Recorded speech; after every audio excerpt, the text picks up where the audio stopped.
এখন তো মনে করো যে ধান কাটা মারার সময়, দুনিয়ার কাজ কামের সময়। আর এই কাজ কাম করে এসে পুরুষ মানুষেরা তো ভাত খাওয়ার মতো কোনো অবস্থানে নেই, কারণ গরমও। আর এ পাকে কাজ কামের চাপ। তো ভাবনু আনা ভর্তা আর ডাল আর ভাজি করো। তো এই ডালটা আজ বানাছো মুই, কোনো ঝাল টাল দেওনি, খালি হলুদ আর লবণ দিয়ে সিদ্ধ করে নিছো। আর ইকা করে ডালটাও আন দিলে কিন্তু খেতে বেশ মজা লাগে। আর দিছো ২টা পেঁয়াজ কাটে আর আনা রসুন কুচি করে দিয়ে তেলত ভাজি নিয়েছি, কারণ আমার ছেলেরা ফির ময় মশলা তরকারি বেশি খাবার চায় না।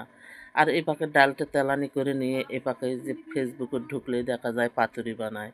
তো ভাবনু মুয়া না বানাও কেঙ্কা লাগে খাতে। তো দেখো মুই তো ঘুরি দিবে পারছ না, নার্ভাস ফিল হচ্ছে। তারপরেও কষ্ট করে ঘুরবে যায় মিশানা পড়ে গেল চুলাতে। যাই হোক, এটা চুলার যে কোথা আছে দেখে পড়ে গেছি।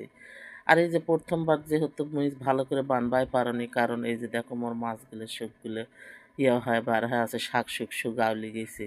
তো প্রথমবার হয়তো ভালো হয়নি, কিন্তু তরকারিটা খেতে মাশাআল্লাহ অনেক সুন্দর হয়েছিল।